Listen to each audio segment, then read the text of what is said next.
Welcome to the Natural Health Revolution, a weekly podcast that focuses on bringing science and nature together by bringing you the top experts from the fields of science, health, nutrition, and well-being.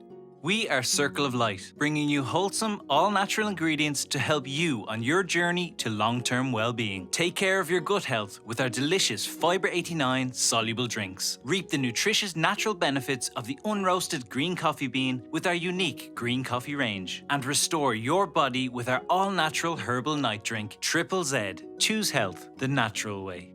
I'm Dr. Sarah Kelly, CEO of Circle of Light. Join us as we dig into all things health and find some inspiration along the way. And today we are talking about all things gut health. It's a phrase we're hearing more and more, but what do people mean when they say that gut health is good health? For this, I wanted to turn to an expert on the gut, and I'm delighted to be joined by Lorraine Cooney, founder of the Gut Health Clinic at the Blackrock Clinic in Dublin, and an invaluable source of information to me as I made my journey from research labs and academia to Circle of Light. I want to share her vast knowledge with listeners, and I hope that you come away feeling as enlightened and empowered as I do every time I speak with Lorraine. Lorraine obtained a degree in human nutrition from University of Ulster and a master's in dietetics from Glasgow Caledonian University. During her career, she developed a special interest in the dietary management of irritable bowel syndrome and inflammatory bowel disease, and currently works as a specialist gastrointestinal dietitian at Blackrock Clinic. She set up the Gut Health Clinic at the Blackrock Clinic over 2 years ago, where she enjoys the challenge of helping people resolve gut health issues.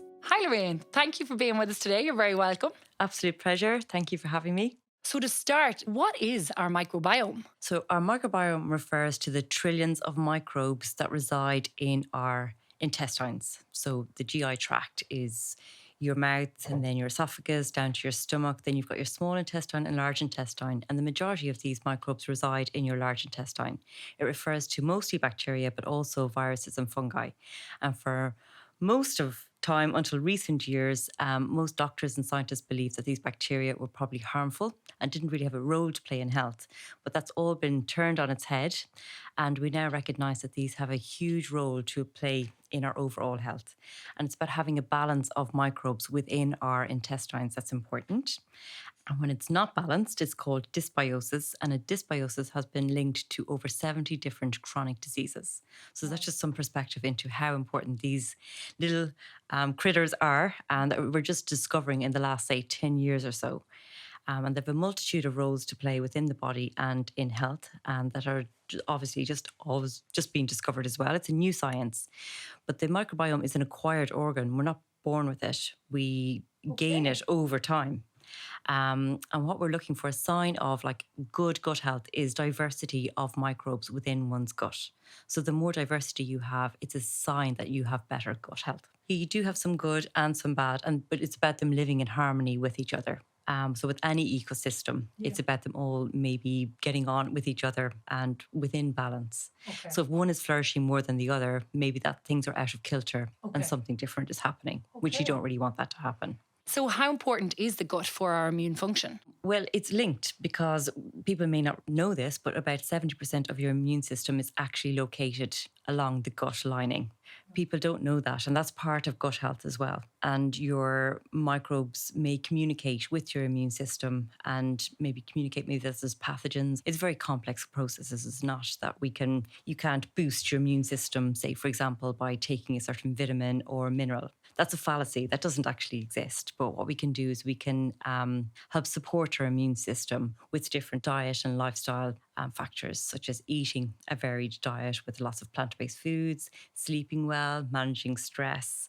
And when it comes to disease, as we know, washing our hands and taking our vaccines, for example, they're all things that we can do to help that. Our immune system, rather than saying that one supplement is going to boost it. Yeah, of course. And you touched on it there, but for people who are listening, what dietary advice can you give for people to improve their approach or improve their gut health? I think one of the most interesting parts of research that's come out recently is the ability of plant-based foods to change the diversity of bacteria and microbes that reside in your gut. Which is the key, isn't it? That's the key. Diversity. So we want to know how to increase our diversity. If that's the marker for gut health, how do we do that? And one of the biggest studies to date and it's not the strongest of evidence, but it's something to go with, is that people who have a large diversity of plant-based foods in their diet tend to have more diversity of microbes in their gut. And the number 30 is bandied around. It's not an exact number, but it's something to aim for. It's a nice target. Yeah, it's the target. And I guess when you think about plant-based foods, many people would think it's just vegetables and fruits. But in fact, it includes all your whole grains, your vegetables and fruits, your nuts, your seeds, your beans, your pulses, and herbs and spices. So all of these that end up in your shopping trolley week on week, if you are to have a look, how many of these are in your shopping trolley? People may, for example, it's not as hard as maybe it sounds. 30 different plant-based foods. You're thinking, oh I'm my God, glad how to would hear I do you that? say the latter there, because definitely when I heard that, I was like, I don't even know if I could name 30 plants. And some people may just have cereal, bread, and potatoes every day. So if you can just vary that a little bit. Maybe you have some rice, or maybe you have some bulgur wheat, maybe you have some quinoa, maybe you have some barley and oats, for example. So there's lots of different whole grains that you can choose from. And So it's kind of thinking outside the box and maybe changing your recipes, maybe things that your go-tos, you know, maybe change it up a little. yeah, if you always use broccoli and peas and carrots, maybe next week you're going to add some cauliflower in there, or green beans, mushrooms, onions, for example. So it's not choosing the same vegetables every week, is trying to have a variety of vegetables. And that's pretty easy to achieve with our supermarkets, and pick up something new that you haven't had in a while. Yeah. And try that. I'll not even open up the can of worms of how do you get children to. So I have 3 kids, and they will eat maybe broccoli, maybe carrots, but anything else that they don't recognise, they really struggle with that. So I think it's nearly hiding it maybe in sauces or in stews. Or maybe bringing them to the supermarket and asking them what would they like to try. Actually, or maybe involving them in the cooking, or what would you like to eat, or would you like to try this, or I don't know, give stars. If you try this, just try this, I'll give you a star. Yeah, because that's the stuff. When I hear you talking there about, you know, people having the same go-tos, I'm starting to feel guilty, you know, for my kids and their per microbiome. But yeah, I suppose you just have to find ways to expose them to more. I think another thing is the fruit bowl, but we can all benefit from that. So if you always buy just apples and bananas, maybe you can have 3 or 4 more different fruits in your shopping trolley. And with nuts and seeds, you can get mixed nuts and mixed seeds, or you can combine them and put them on your desk or put them on your worktop. And beans and pulses, sometimes if you like your bolognese, why don't you add in some lentils into it, or maybe try a vegetarian recipe once a week. Yeah, I think we all probably could do with that. Yeah, and that's all very much achievable. But I think the key probably is just the shopping trolley. So have a look. What do you buy normally? And when you do a weekly shop, if you come out with a few more every week, then you're going to be increasing the variety, and that's the key. Yeah. That's part of it. That's one aspect. And again, I suppose maybe this is a very simple question, or what is it in plants that... So we have over probably up to 100 different types of fibre within all the different plant-based foods. So if you think you have trillions of microbes residing in your gut, they're hungry, they want to be fed, but they all like different foods. So the more variety of plant-based foods you have, the more likely you're going to feed all your bacteria what they're looking for. So these guys are hungry. We as humans do not digest fibre. We don't have the enzyme to break down fibre, but when the fibre reaches your large intestine, that's where the microbes are, and they are really happy to be fed a whole variety of plant-based foods, because that's their favourite food. And there's other foods as well. There's something called polyphenols. This can come under the bracket of something that's not digested by humans as well, but that our microbes love. I'll give you some examples of foods that contain polyphenols. Yeah, some fruits like your berries, and some vegetables like artichoke, red onion, spinach, black olives. You've got olive oil as well, some nuts. So strong colours, is that what you said? Dark colours, Dark colours. And you've also got some nuts like pecans and almonds or flax seeds. And it's also in things like red wine and dark chocolate, which people may have heard of being beneficial for us, or being healthy. And that's because of the polyphenols. And as well, I suppose from my perspective, I've always been interested. I know roasted coffee is often touted as having health enhancing benefits, but we now realise that so many of the health benefits are destroyed during the roasting process. And it's the unroasted green coffee bean is actually very rich in those polyphenols as well. But the key is that it's the unroasted green coffee. So it's during the roasting process that those health enhancing benefits are destroyed. Isn't that right? Yeah. Exactly. Yeah. Another factor with diet, maybe your essential fatty acids, such as like omega-3s, which you find in oily fish, or other healthy fats like you'd find in nuts and seeds, like we've mentioned already, avocado, and your olive oil. So those are the kind of main dietary components that we can have more of them in our diet. We're likely to have a more diverse microbiome. Okay, very good. And speaking about feeding our microbiome, our gut bacteria, talk to me about fermented foods. There's a lot of buzz around, you know, fermented foods, and particularly recently because of a research study that emerged. Yeah, we've kind of a study that maybe we've all been waiting for. There's been lots of studies before for fermented foods, but not really many in human trials. So we really want human trials because we're not animals and we might respond differently. Of course. But it's long been known that fermented foods are beneficial for health. We just don't have the studies maybe to back them up. But this recent trial was a little bit extreme in that it used 6 portions of fermented foods per day in a diet. Yes, so on a good day, I might get 2 or 3 if I'm lucky. So 6 is a bit out of reach, but it was just demonstrating something, I think, that by the people over this 12-week period had 6 portions of fermented food per day, had increased microbial diversity and decreased inflammation. So these are exactly what we're looking for within the gut and in a trial. And I hope that they repeat it with smaller numbers of fermented foods so we can see what is the recommendation. Yeah, is there a threshold? That you have to we reach? don't know, but I am in favour of people trying fermented food. One, they're very tasty. It adds a lot of interest to the diet. I think they probably do contribute in some way to gut health. I wouldn't feel under pressure to include fermented foods, but if you liked them and you were intrigued and interested, there's so many to choose from that you could try and have. And if you were someone, because I've heard about fermented foods and that we should try them, and anytime I've kind of gone and looked about them, it just seemed either they're hard to find or they don't necessarily appeal to me. So I know sauerkraut is one of them, right? And I'm not a big fan. And kefir is something you make at home yourself. You can make it at home. It's very easy to make at home with some grains and some milk, and literally takes 5 or 10 minutes every day that you'd have this fresh kefir drink. And you can make it with milk or you can make it with water. And that's probably the best way to do it, making it at home versus buying it in the shops. But I see all the supermarkets have some kefir in stock these days. So if you want the convenience factor, you could just buy it in the shops and try it. And do you think that's worth trying? So I think definitely it's worth trying. And that's an easy one to get. Yeah. And you can add it to your cereals, your overnight oats. You could add it to a smoothie. Yeah, of course. You just don't have to drink it straight. But it is, that's a nice one to begin with, I think. Some of the fermented vegetables, I get that maybe people don't want them, but it's a nice addition to maybe a barbecue or a burger or some sort of veggie falafel bowl type of thing that you could add some fermented vegetables. And as well, yogurt, live yogurt. Yeah, is so that live one bio yogurt? yogurt. Even in the trial, that was probably one of the most popular foods that people had. Yeah, that's an easy one though, isn't it? So it's a whole aisle introduce. dedicated to yogurts in supermarkets, so you can pick the one that you like, live or bio. Other things that maybe people don't think about will be to snack on some olives, maybe try some sourdough bread. Olives, okay. I can manage those, try some pickles. There's something called tempeh, which is a meat alternative. Okay. And you can buy that in jars in the supermarket. Yeah, so it's worth trying. Kombucha. Yeah. Kombucha, yeah. And again, as you said, the supermarkets, more and more you're seeing things like kombucha drinks and certainly very drinks. trendy. Yeah. But now that we have this maybe first sign that there is something really beneficial for fermented foods, there's more motivation to include them. I know that's something that I'm trying to do as well. So so even getting a couple or even trying one.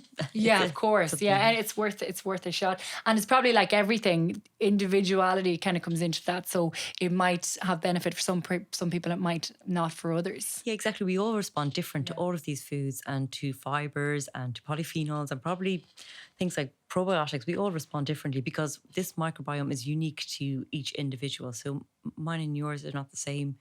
Actually, yours is the same as nobody else's in the whole wide world. It's unique to you. So it depends on ratios of bacteria and microbes that reside there, their richness, the numbers, etc. So it's complex. I think the more and more evidence that's coming out, the more that we can patch it all together. Yeah. And it's really hard to keep up with all the evidence. I can imagine it's a really exciting and interesting area to be in. Really fascinating. Yeah. But you do want that good quality trials to support the messages. With fermented food, if you like them, include them. If not, don't eat something that you don't like.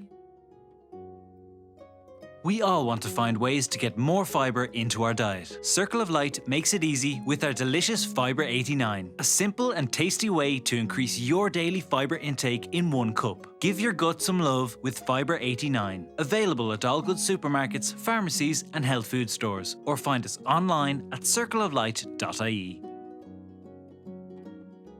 So you've sort of mentioned the foods and how, from a diet perspective that we can, enhance or affect our gut. Are there other things, like what else affects our gut, either negatively or positively? Well, negatively, most people probably make a stab at a guess of what would negatively impact the gut, but processed foods and high sugary foods, saturated fat, things like sweeteners, emulsifiers, really if you think about a processed diet or a westernized diet, that has a negative effect on the gut microbiome. It's kind of common sense in ways, So more isn't common it? sense, the stuff that we know maybe we shouldn't be eating a lot of, exactly, is probably have a negative effect. Whereas diets such as the Mediterranean diet or other healthy diets like the Norwegian diet or Japanese diets, these are all the healthy diets in the world, and they've been shown to be affect, chronic disease risk, maybe cognitive health, mental health state, just for example. So we know that that's what we should be aiming for to eat. I think it just becomes more sophisticated with the message of 30 different plant-based foods per week. That's something else that we can all maybe aim for with a focus on gut health. It's so interesting. And even, again, you were referred before as well, like things like your activity or your exercise and stress levels, things like that as well. Can they impact our gut? There's a lot of talk about, I suppose that they're hand in hand, issues with gut and maybe periods of anxiety or depression or things like that. Is there a connection? Oh, absolutely. There's something called the gut-brain axis. So this is bi-directional communication between your brain and your gut. So your gut talks to your brain talks to your gut all the time. And this isn't a mental health thing. This is more the millions of neurons and nerve endings that reside from your brain down to your gut. Yeah. And something that you might have heard of is the vagus nerve. So there's communication via that with your microbes, the gut microbiota, through metabolites that they can produce called short-chain fatty acids, through communication with the immune system, which we mentioned earlier, through the vagus nerve. And there's some really cool cells called enteroendocrine cells that produce hormones, and that's part of the whole gut-brain axis as well, the vagus nerve. And that's what we refer to as the parasympathetic nervous system, and that's the opposite of what we call the sympathetic nervous system, which people might know as fight or flight. Yes, indeed. So when you're stressed out or on the go, the that might be... Yeah, absolutely. Yeah. So these lifestyle factors can affect the gut-brain axis, such as stress levels, poor sleep, activity probably has a role to play there as well. And it goes both ways then. So if you have issues with your microbiome, that could impact your sleep. But also if you have poor sleep in terms of quality and quantity, that could also impact your gut health, correct? Yeah, and that's early days of research as well. But your microbiome has a circadian rhythm, like a body clock, and disturbed sleep can affect its rhythm. So in just 2 days of sleep deprivation, it can impact your microbiome, which is scary, mind-boggling, really. Yeah, when you have young children, it's very scary to hear. Yeah, some things that are out of your control, but I think it's just really interesting that this is being discovered.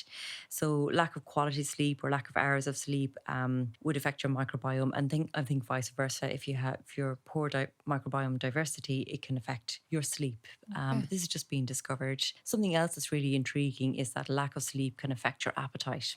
And this is probably via the microbiome as well. So it's been shown that if you have a poor sleep, that you are likely to want to eat more calories the next day, up to what is equivalent of approximately 200 calories. And you're kind of craving the higher fat, lower protein foods as well. So the stuff that your gut, the bacteria, don't enjoy probably as much. Yeah. But it's a lot of discoveries on that part. So sleep is really the backbone of health, and sleep hygiene is another buzzword to be bandied out there. People kind of are curious as to know, well, what does that mean as well? But it really refers to good quality sleep and getting enough sleep. So somewhere between 7 and 9 hours is optimal. And there's lots of different tips, simple things that you can do to improve your sleep. But trying to go to bed at the same time and getting up at the same time in around 1 hour pre or post that is a good thing to start with, and not to be on your phone all night. It's funny, I suppose from our perspective with our herbal night drink Triple Z, that's one of the things that we always say to people. This isn't a pharmaceutical sedative. You can't just sit on your phone to 12 o'clock at night, switch it off, drink Triple Z and close your eyes and think that you'll go to sleep. It really is. We always encourage people to kind of find their their nighttime rituals. So it's turning off devices or leaving your phone outside the bedroom. Like I'm guilty of it. It's the last thing that I see before I go to bed, and I use it as my alarm. So that's kind of my excuse. But I just need to buy an alarm clock. It's hard not to scroll. There's that, and that's habit. I think maybe swapping to maybe reading is a nicer way to go to sleep. But also your diet may affect your sleep quality as well. So not going to bed too full, not going to bed too hungry, and not drinking a lot of caffeinated drinks. Of course. Later on in the day, they kind of say maybe cut off is 3 p.m. if you find that caffeine would affect your sleep. So there's lots of different things that people can work on, to just simple factors to improve their sleep. I think is really important, and it's coming out more and more in the literature how important it is. Yeah, no, it really is. One of the things I wanted to ask you about, and funny, it's probably one of the questions that we get asked the most. So with inulin being one of our staple ingredients in our Circle of Life products, and it's classified as a prebiotic fibre. People reach out to us all the time to ask us, what is a prebiotic? So again, until we launched Circle of Life, I didn't realise how little people knew about prebiotics. So everyone seems to be familiar with the term probiotics. So can you tell us, like, what is the difference between a probiotic and a prebiotic?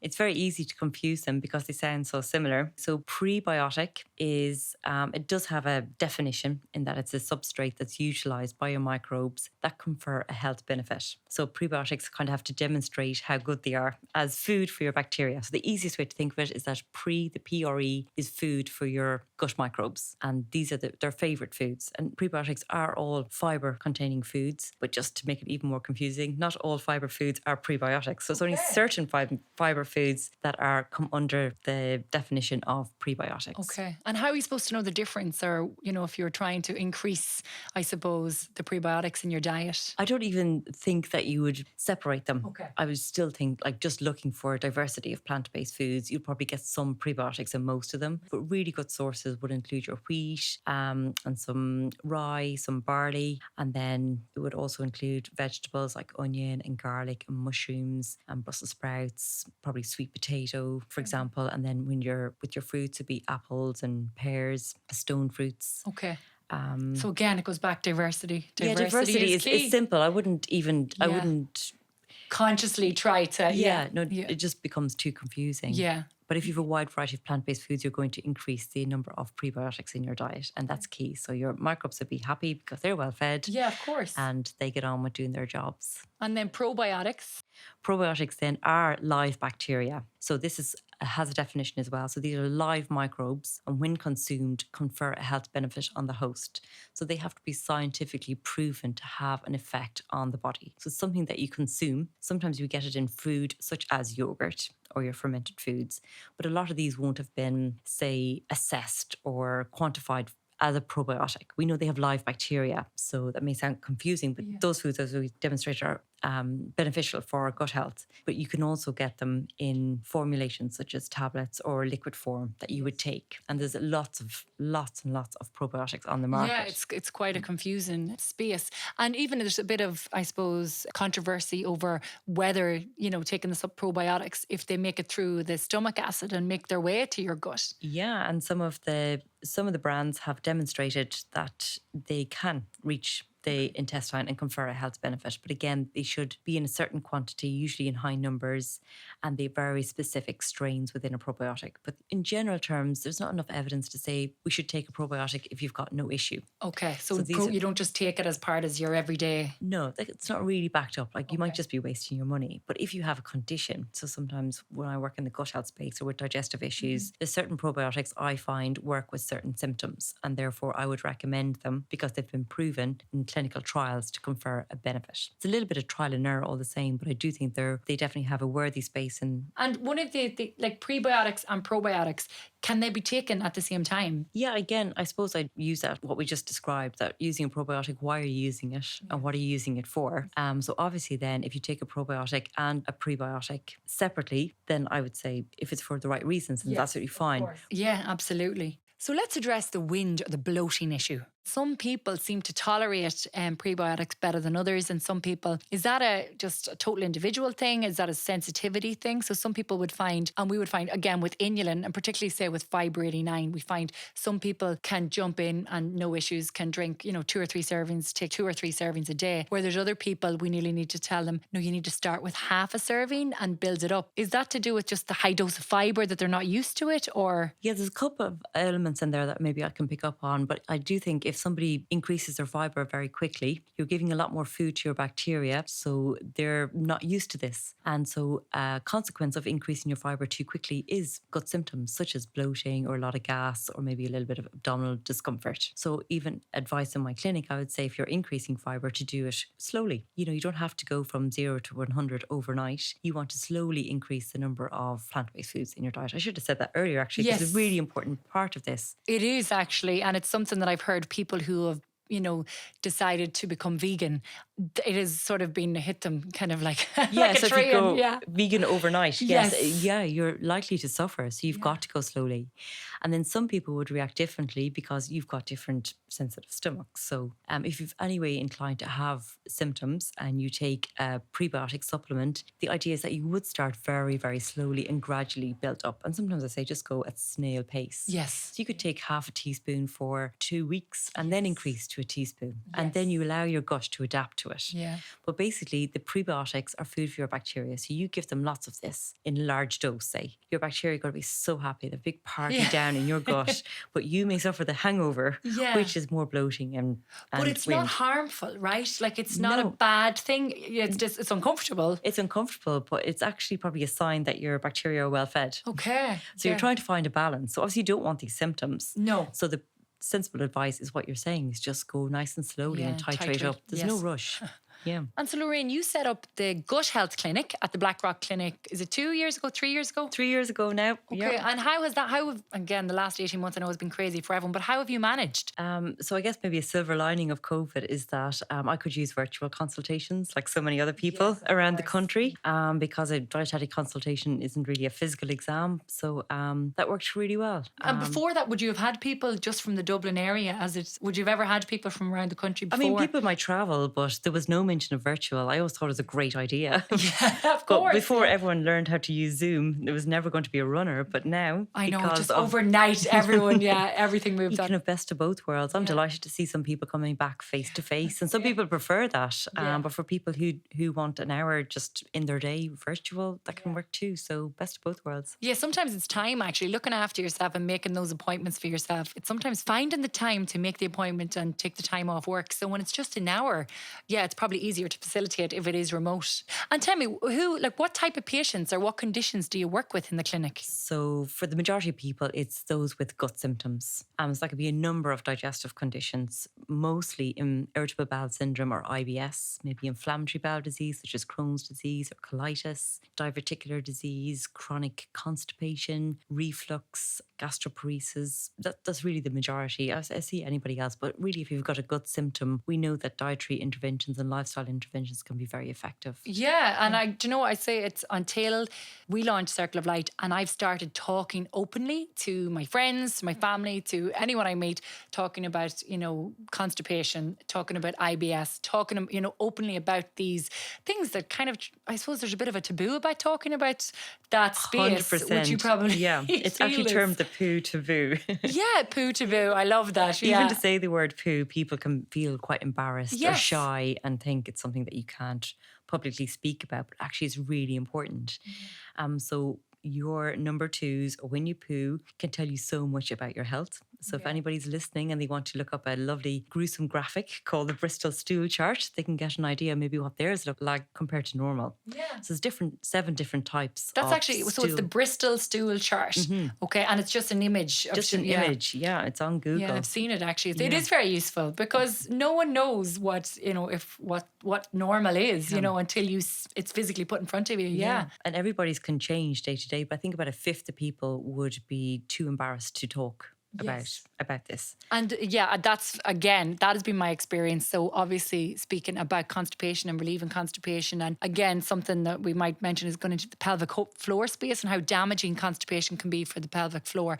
I think the amount of people that maybe are constipated and don't realise they're constipated, that's something that surprised me. Yeah, a lot of people don't know. And there's the definition is that you have less than 3 bowel motions per week. And they're small and pellet-like. So if you look at that Bristol stool chart, it's type 1 or 2 would be the kind of defining presentation of constipation. Okay. And you also may find that you don't move or complete a bowel motion.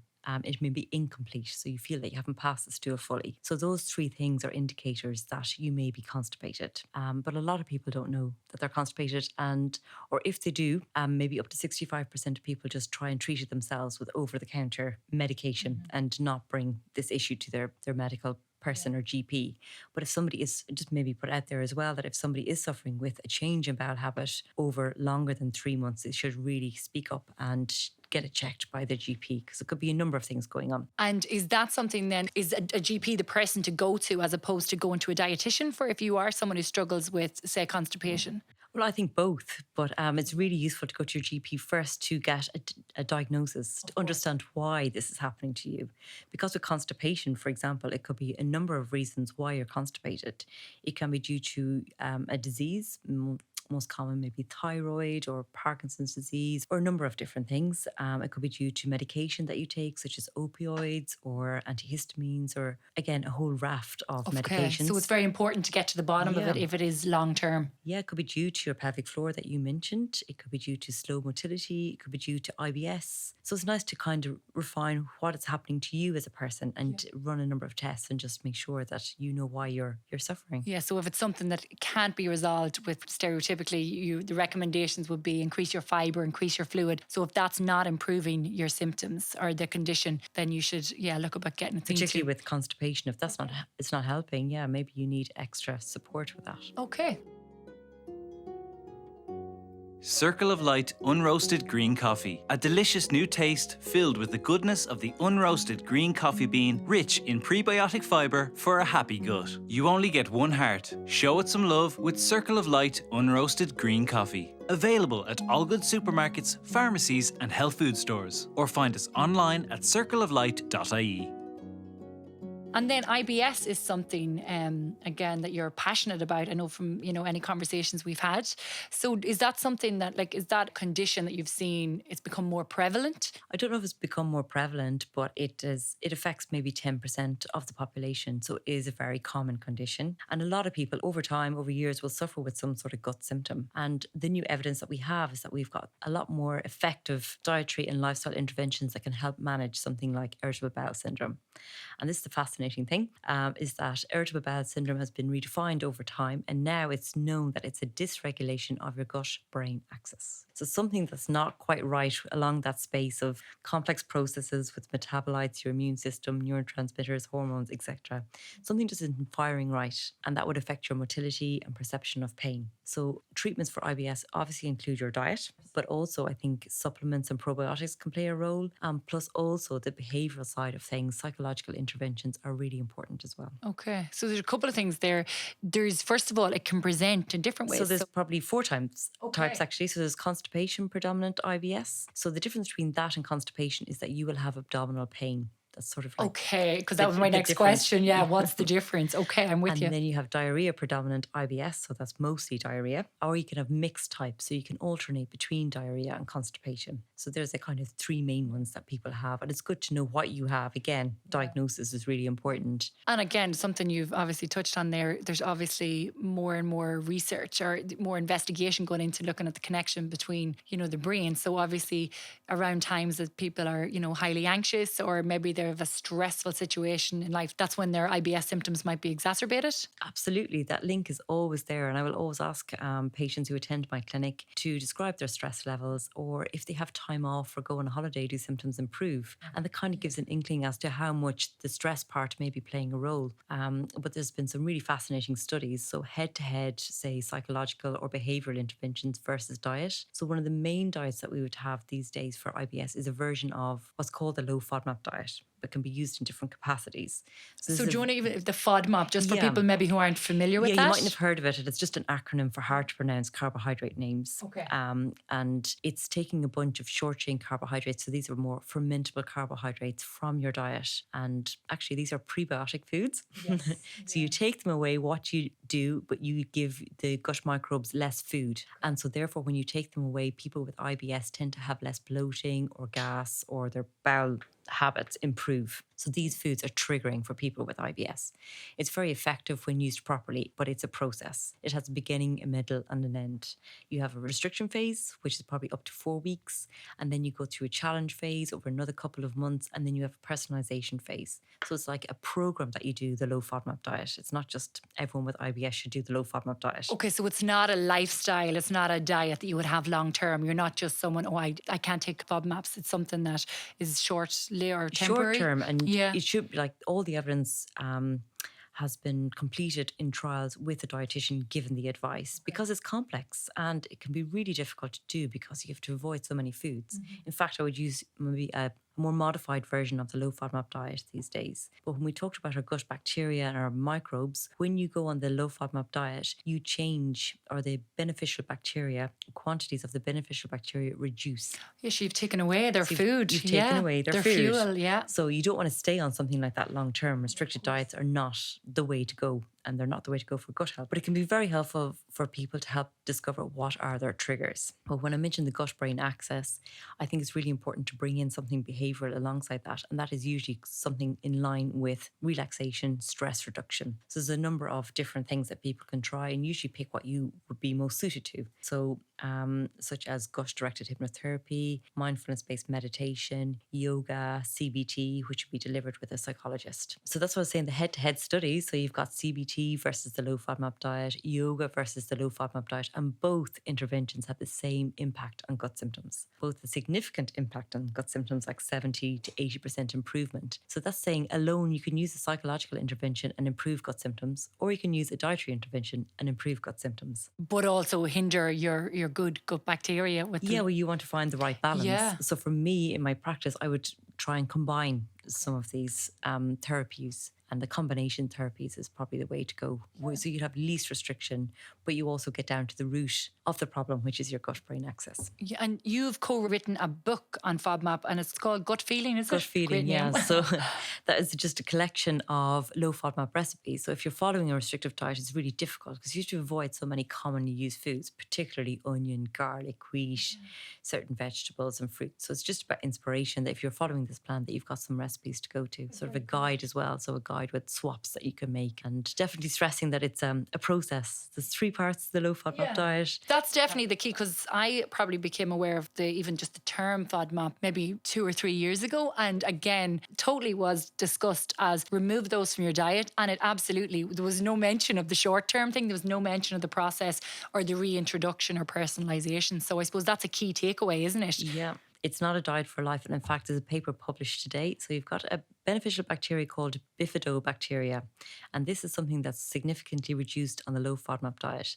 So the paper published today is the first long-term study where they followed people for 1 year with the restriction, reintroduction and personalisation. And they showed at 1 year your bifidobacteria returned to normal level when you complete the 3 phases of the FODMAP diet. So it's exactly what we want to know is like, are these changes long-term or are they detrimental to health? No, but if you do things properly, you can find your triggers and maybe bring in some of the relaxation techniques, something that you can do on a daily basis. Combine those therapies, possibly with a probiotic. I think you can get over the line and be in control of your IBS long term. Okay. And in terms of it's an intervention, a clinical intervention, kind of that can't, like, it's not something you can just sort of experiment with yourself. But in general, how long would you or is there a time frame normally? Like, how long does the whole process from stage 1 to stage 3 normally last, or is that individual? Usually between 3 to 4 months, no longer. But I have met people in my clinic who've been following the low FODMAP diet for a year or 2 years. But the downside is that their diet has become really restricted. Food fear increases.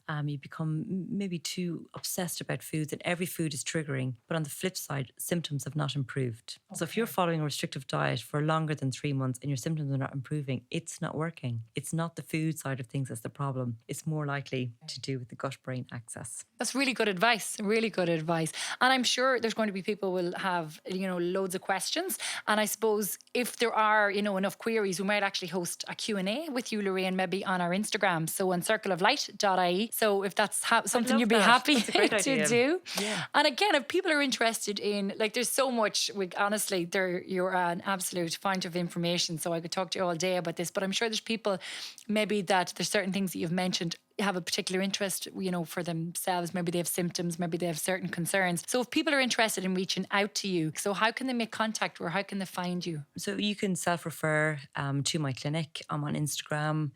Gut Health Clinic Blackrock. Lorraine Cooney is my name. You can just search on Instagram. I try post 3 or 4 times a week on something topical. And I love your posts. They're so, and again, there's no poo taboo with your posts as well. So they're really interesting and simple. I think you break down a really complicated message and you make it really simple, which is what is needed. Yeah. Yeah. So you can ring the Blackrock Clinic. Find the Gut Health Clinic online. It's on the website. And if you want an appointment virtually, I can arrange that, or I can see you in person. Okay, amazing. And Lorraine, thank you so much. Thank you for being with us today. Thank you. I really enjoyed that. Cheers. Thanks for tuning in to the Natural Health Revolution. We hope you have come away more informed and empowered to make little adjustments towards a happier, healthier way of life.